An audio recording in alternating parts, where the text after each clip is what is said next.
Righto, Tim, let's start with the basics. What do we mean by digital identity? What user needs are we actually trying to solve here?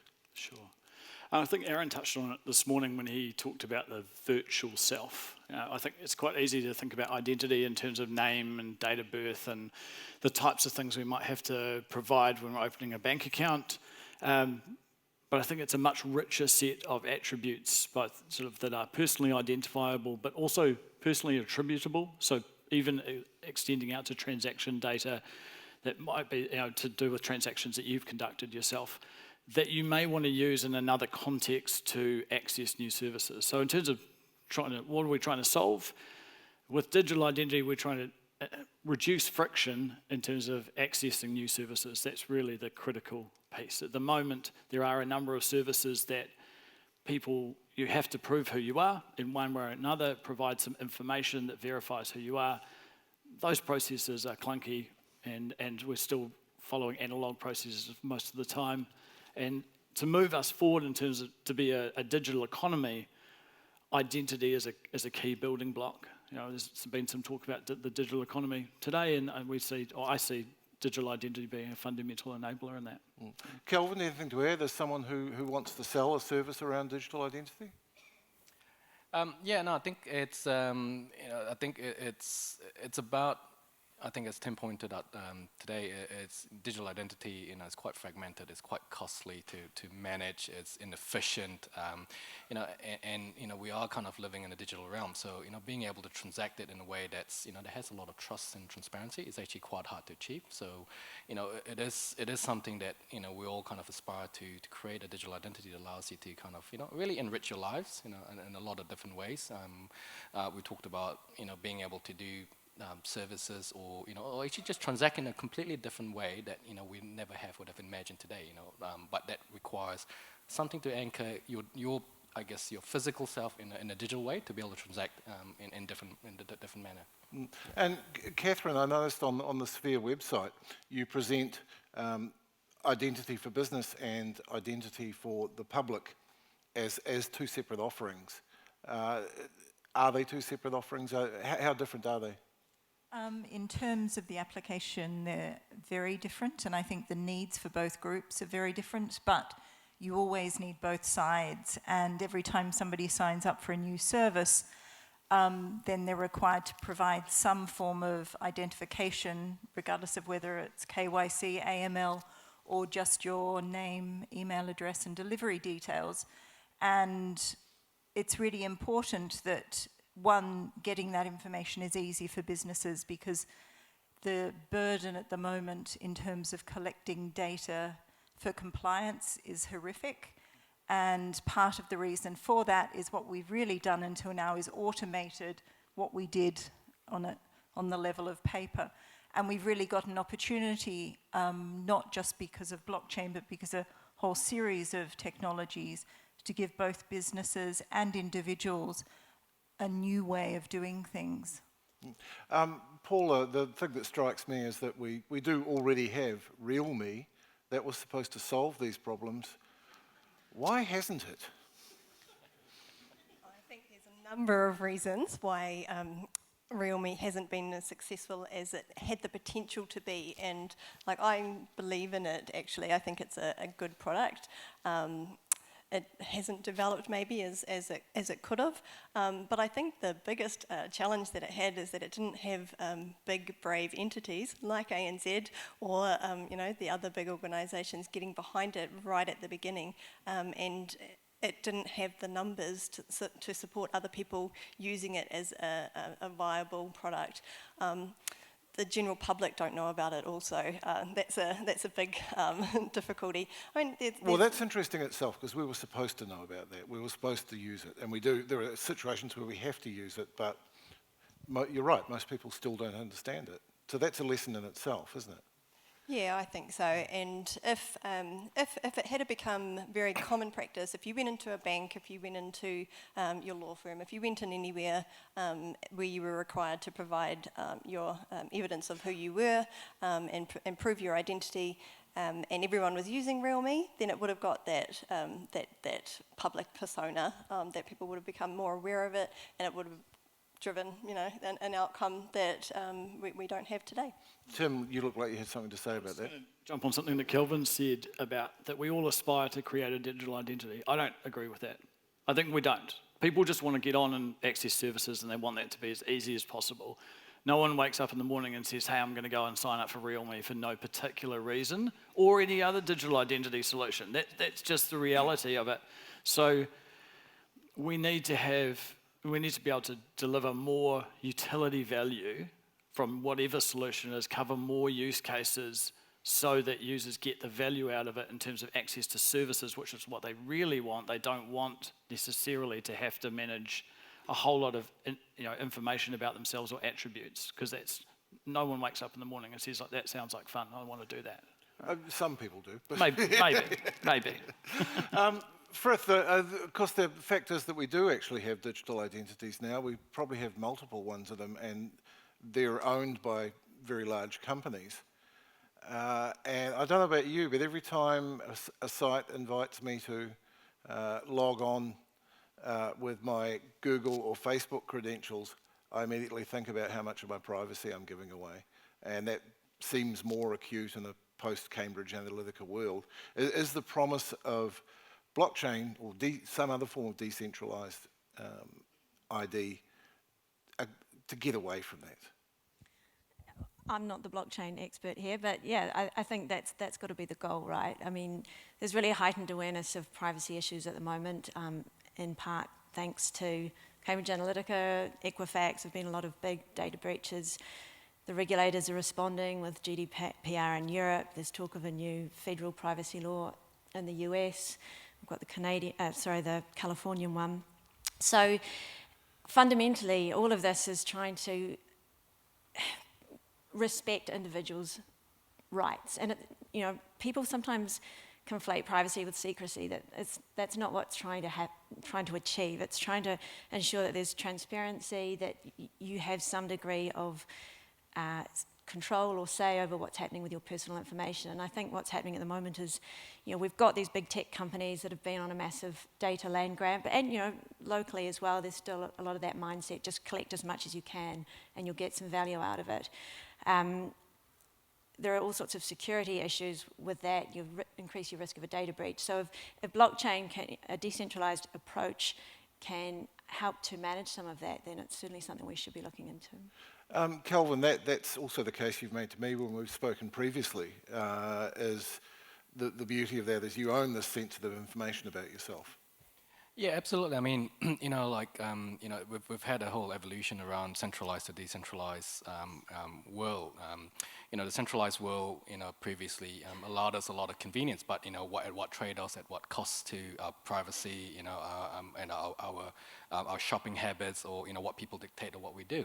On the other token, you've got decentralization, which gives you back that control over your data, but also kind of helps even out, from the value transfer mechanisms between what we traditionally see in terms of monetization of personal information that allows that to balance up across the ecosystem in terms of people who play. So there is that kind of spectrum around where that actually will head over the next. Are there other ways to get there though? Is blockchain the only decentralized solution? And if it's not, what makes it better than the others in your view?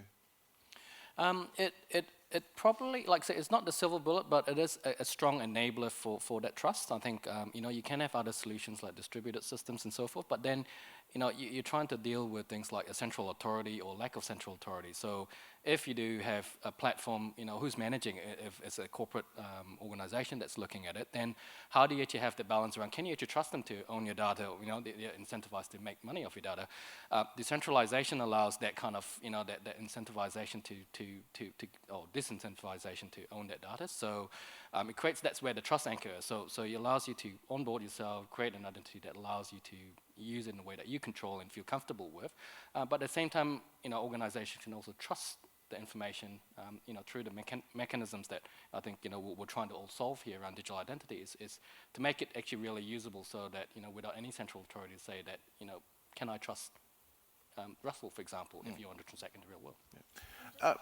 Just a point ownership of data. So no one actually owns the data. People talk about owning data, owning customers, which is, I think, worse.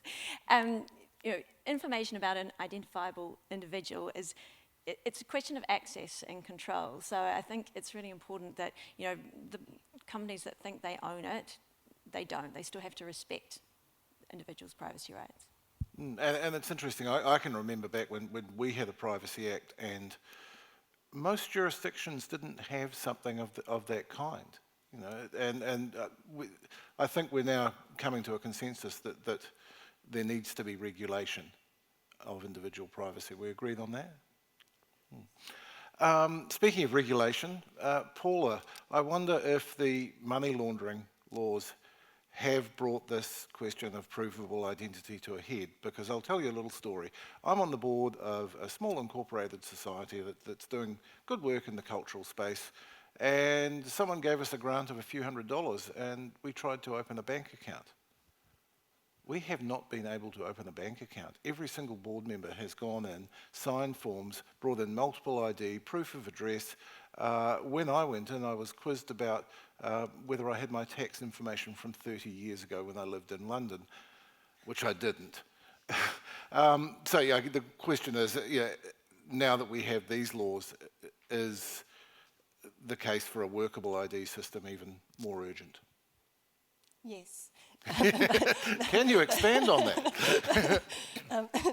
Look, to go a little bit further, AML gets a really bad rap for being blamed for all of those things that you've encountered there, but there's tax laws involved there as well, so just to be clear. And I do feel a little bit, I apologise to the audience, I do feel like I've got a little bit of a target on my head being from the bank, so please don't be mad at me. It wasn't your bank. Wasn't ANZ, there we go. Look, it's really hard to get it right. We've got, at ANZ, we've got 6,000 frontline staff that we need to train in this stuff. Not only do they have AML requirements, they've got FATCA, CRS, FMCA, FAA, triple CFA, every acronym you can think of. They have to know about it. And they've got a day job that they're just trying to get through. And so they don't get it right every time. And, they do make things difficult sometimes, but that's because they're just trying to do the right thing. And so any solution that we can come up with that makes life easier for that person that's going into the branch, or the person that wants to sit at home on their couch, or the person that's at the other end working at the bank that's just trying to get it right and do the right thing, is going to be invaluable, in my opinion. And I guess you could also say that a trusted and widely used ID system relieves some of the need for more regulation. Yeah, that's right. And also, as a user of that platform or whatever it is that's going to be used to say this is an authenticated person, you can rely on this and you can have trust in this, we need to have faith in that as well. And, there's lots of compliance costs on our organisation to ensure that, all the right due diligence is done on not only the individuals, but those that we're relying on to collect that information on our behalf. So if we can get to a point where we've got a really trusted platform or a trusted environment where we can say, yes, the supervisors are happy with this one, the users are happy with this one, the public's happy with this one. We've got faith and trust that the information is safe, that it's secure, and that it is doing the right thing in terms of ticking all the boxes in terms of verifying and authenticating a person.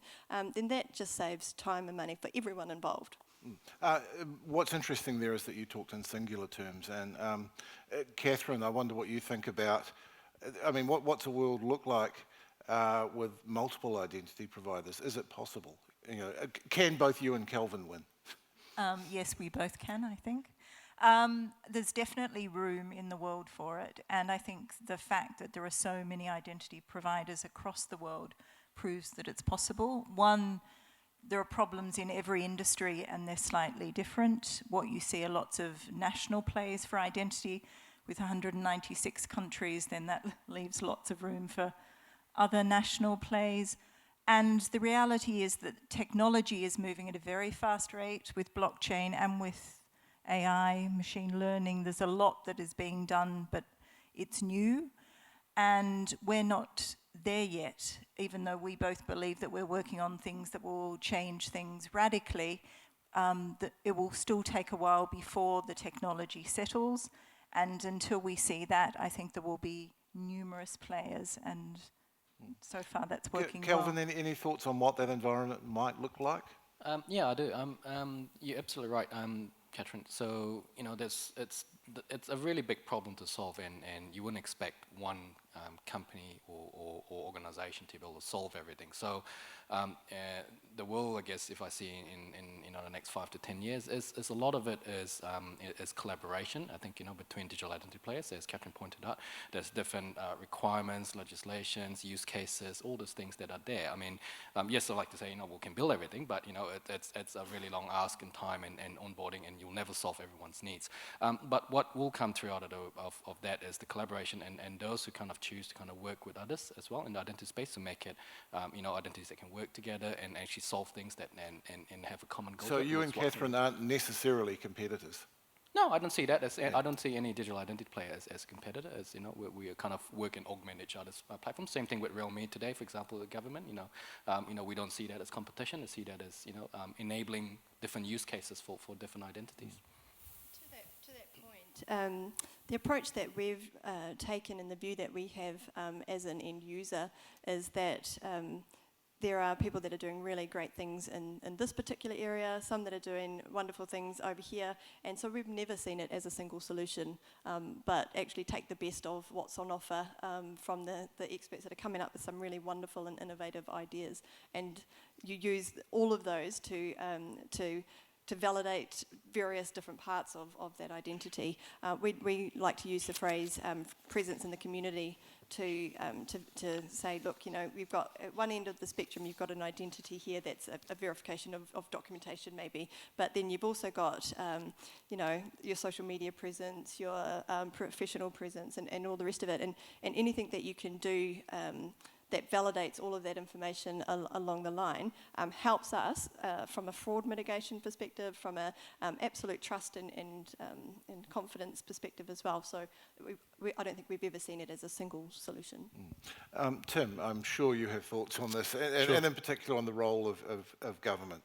Does there need to be a referee in such an environment? And so I'd take that further. I think it's essential there's multiple players in the market. I think competition is necessary to drive innovation, also for choice for end users, that they shouldn't be driven to use a single solution. It's been a huge talking point within the Digital Identity Forum, which is now formalising under NZ Tech as Digital Identity NZ. We're launching early next month, and to talk about interoperability between those solutions, so that choice doesn't mean, for you end users around solution, doesn't mean being limited in terms of where you can use that. So creating an interoperability layer for a number of providers, allowing me as an individual to choose which identity provider I sign up with, and then I can use that wherever service providers are plugged into that interoperability network. But the role of government in that is, I guess, as the honest broker, government has said recently that it will write an identity trust framework co-authored with industry, take a different approach to Australia. Australia talked about doing it with industry, went into a dark room for 18 months, came out later and went, ta-da, we've got it, and asked for feedback, and the feedback was not great. For anyone who's looked at that, it was it's a huge set of documents that pretty much outlines a solution, which is kind of a copy of UK Verify, which hasn't worked either. So it's, the New Zealand government has said it will take a different role. It will write this trust framework, and then if there is, I guess, accreditation that needs to happen of providers, of consuming organisations to meet, security requirements, privacy requirements, we'll discuss that during that process. They're not wedded to a particular solution, but they would then potentially police that if and regulate that space if necessary. So I think in identity, decentralisation is great from a security perspective, in terms of, and the demo this morning on single source identified that that's a great way for an individual to take their valuable data and put it somewhere that's just accessible to them, and then they can determine who has access to it. But you'd still need centralization to make trust kind of fluid within the ecosystem. There's some stats out today, I think, or earlier this week, 4.5 billion records breached in the first 6 months of this year around the world. And that's a ridiculous number. So, by the end of the year, it'll be more than one record per head of population on the planet, and that's through a lot of not particularly secure centralized systems. So we definitely need a different way forward on that, and decentralization has a role to play there. Frith, we've been talking about this thus far as a positive, but are there bad ways this could go? And I am thinking of China's social credit system, which is rolling out now, and I've read the rationalizations, but it still looks quite Black Mirror to me. Yeah, I mean, absolutely. That the Chinese approach is very extreme.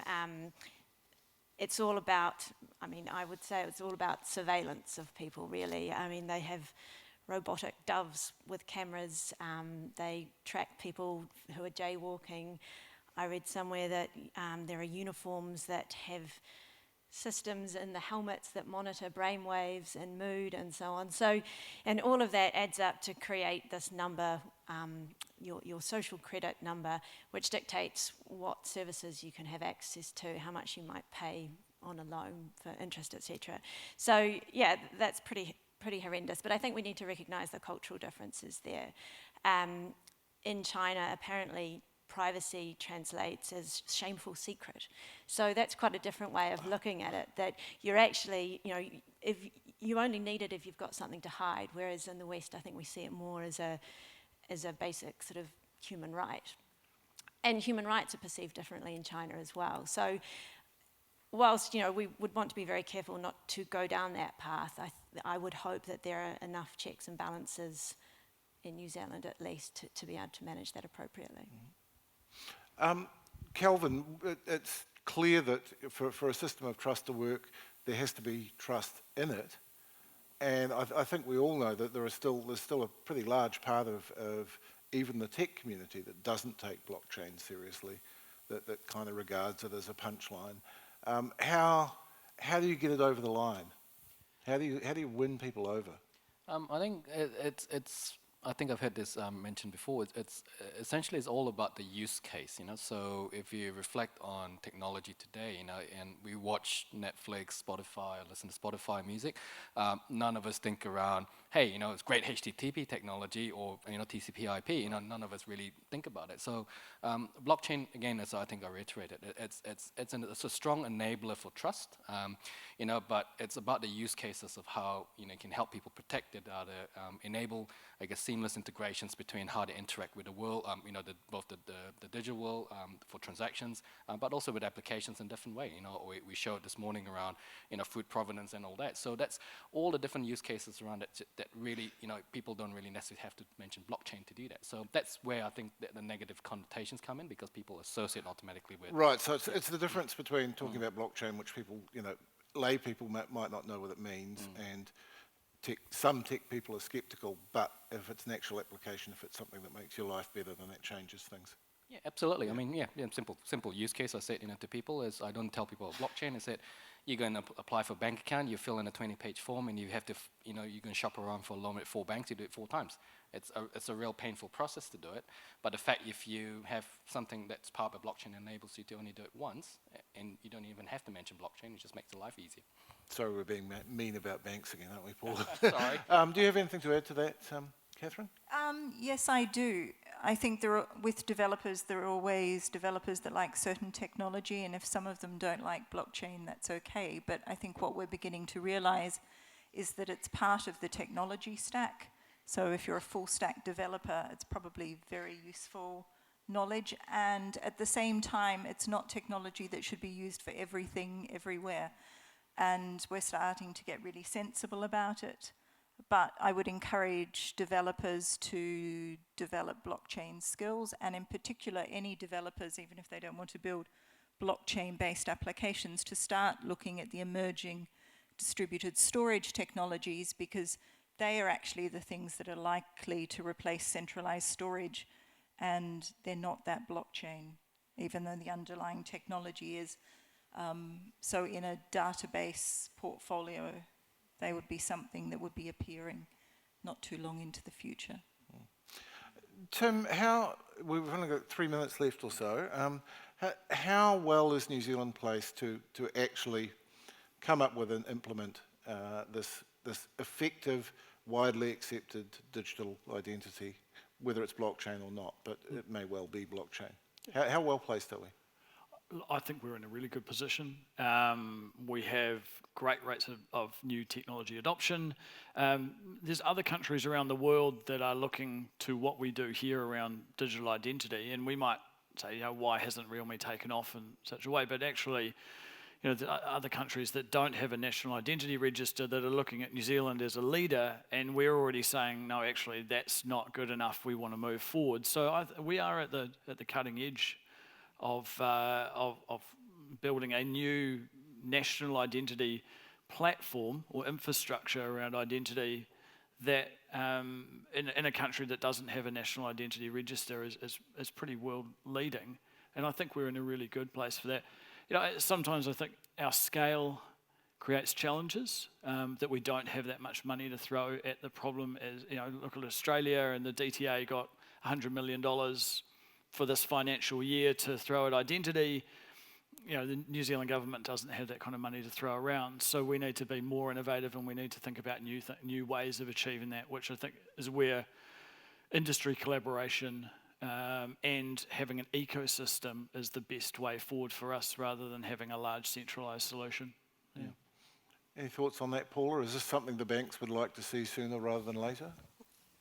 Yeah, we really believe in it, so we're involved as well in that collaboration and working on that. Where was I going with that? I've completely lost my train of thought. Collaboration. Collaboration, yeah, we're big on that. No, Tim said something really important, and I was thinking through, I've got something to say about that, and then I wasn't expecting you to throw the question to me, so in my defence. No, we're at that table. We know that we need to solve something here, and that we need to collaborate and come up with a solution that works for everyone. Kelvin, you're actively involved in this on the private enterprise side, and I guess it does, as well as the government doing the right thing, it needs activities like yours and centralities, doesn't it? Yeah, I think it needs a lot of government support, or at least, we're not saying, government has to endorse a solution. They have to at least encourage and foster innovation in digital identity to make it mainstream. So, we can build the best digital identity solutions in the world, and then governments will say, sorry, we can't accept that, then, it's pretty much sunk. Governments really have to think around digital identity as a way of actually unlocking the economy and the value in that in the next generation of services and businesses that are actually going to interact. It's not just for us, but for others to actually play in that ecosystem. Does anyone have something to say in our last 27 seconds? Have we missed anything out here? No? In that case, we've covered everything. We've solved all the problems. Thank you very much. This is a great panel. Cheers.